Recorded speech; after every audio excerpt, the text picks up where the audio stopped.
মালয়েশিয়াতে কলিং বিষয়ে যারা প্ল্যান্টেশন সেক্টরে আসার জন্য পাসপোর্ট এবং টাকা জমা দিয়েছেন, তাদের উদ্দেশ্যেই আজকের এই ভিডিওটি অনেক গুরুত্বপূর্ণ হতে চলেছে। কারণ হচ্ছে, যেহেতু আপনি ৫ থেকে ৬ লক্ষ টাকা বা ৪ লক্ষ টাকা আপনার এজেন্টকে দিয়ে আপনাকে মালয়েশিয়াতে আসতে হবে।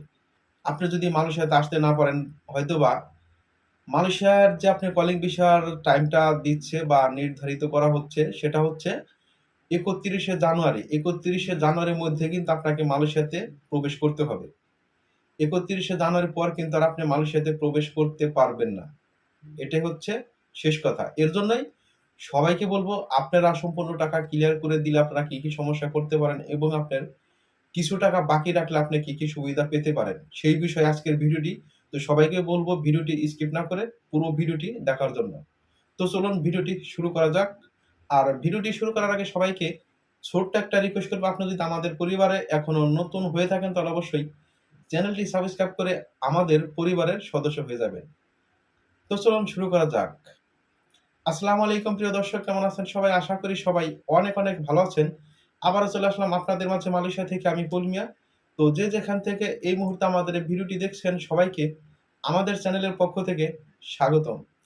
প্রিয় দর্শক, প্রথমে আমি বলব যে আপনার ২০২৩ এবং ২৪ এ যে আপনার কলিং ভিসা খোলা ছিল, সেখানে যারা ৩১শে মে ২০২৪ এ যে আপনার ফিলার বন্ধ হয়ে গেছে, এই ফিলার বন্ধ হয়ে যাওয়ার কারণে ১৭,০০০ প্লাস প্রায় ১৮,০০০ কর্মী বাংলাদেশে কিন্তু পড়ে আছে। তারা কিন্তু মালয়েশিয়াতে প্রবেশ করতে পারে নাই। তারাও কিন্তু আপনাদের মতো প্রায় ৪ থেকে ৫ লক্ষ বা ৬ লক্ষ টাকা জমা দিয়েছিল। তাদের কলিং ভিসা এবং ই-ভিসা এবং ফিঙ্গারও কিন্তু হয়েছিল। তারপরেও কিন্তু তারা মালয়েশিয়াতে আসতে পারে নাই। অনেকেই কিন্তু ইতিমধ্যে ভিডিওতে কমেন্ট করতেছে যে, "ভাই, আমরা সম্পূর্ণ টাকা জমা দিয়েছি। আমরা সুদের পর টাকা আনছি, কিস্তির পর টাকা আনছি। কিন্তু আমরা মালয়েশিয়াতে যাইতে পারি নাই। আমরা বাড়িতে বসে আছি, কিন্তু টাকার চাপে আমরা বাড়িতে থাকতে পারতেছি না। অনেকটাই সমস্যার মধ্যে আছি।" এর জন্য সবাইকে বলব, যারাই আপনারা প্ল্যান্টেশন সেক্টরে আসার জন্য পাসপোর্ট জমা দিছেন এবং হয়তো আপনারা কিছু টাকা জমা দিছেন, হয়তোবা দালালে বলতেছে সম্পূর্ণ টাকা দেওয়ার জন্য। আপনাদেরকে একটু অনুরোধ করব, আপনারা কখনোই মালয়েশিয়াতে আসার আগ মুহূর্ত এবং ফিল আউট হওয়ার আগ মুহূর্ত পর্যন্ত আপনারা সম্পূর্ণ টাকা ক্লিয়ার করে দিয়ে দিবেন না। যখন আপনি সম্পূর্ণ টাকা দিয়ে দিবেন, তখন যদি আপনি মালয়েশিয়াতে আসতে না পারেন, তাহলে আপনার বিষয়টা কেমন হবে? যেহেতু আপনার ৩১শে জানুয়ারি পর্যন্ত আপনার এই কলিং ভিসার ডেট আছে, ৩১শে জানুয়ারির মধ্যে কিন্তু আপনাকে মালয়েশিয়া প্রবেশ করতে হবে।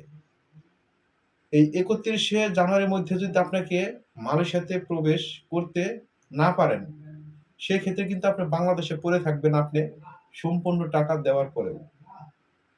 এর জন্য সবাইকে বলব, যে পর্যন্ত আপনার ফ্লাইটের ডেট না দিবে, এ পর্যন্ত আপনি কখনোই সম্পূর্ণ টাকা ক্লিয়ার করে দিবেন না। কারণ হচ্ছে, আপনাদের ভালোর জন্য বলতেছি। আমি চাই না আপনারা সম্পূর্ণ টাকা দিয়ে হয়তোবা কেউ বাংলাদেশে পড়ে থাকেন। আমি একজন প্রবাসী, আমি বুঝি যে একজন যখন প্রবাসে আসে তখন তার কতটা কষ্ট হয় বা কত কষ্ট করে টাকা ম্যানেজ করতে হয় আমাদেরকে। প্রিয় দর্শক, এই ছিল আজকের ভিডিওটি। তো সবাইকে বলব ভিডিওটি শেয়ার করে সবাইকে দেখার সুযোগ করে দেওয়ার জন্য। এখানে শেষ করতেছি। আবার দেখা হবে নেক্সট কোনো ভিডিওতে। সবাই ভালো থাকবেন, সুস্থ থাকবেন। ধন্যবাদ সবাইকে।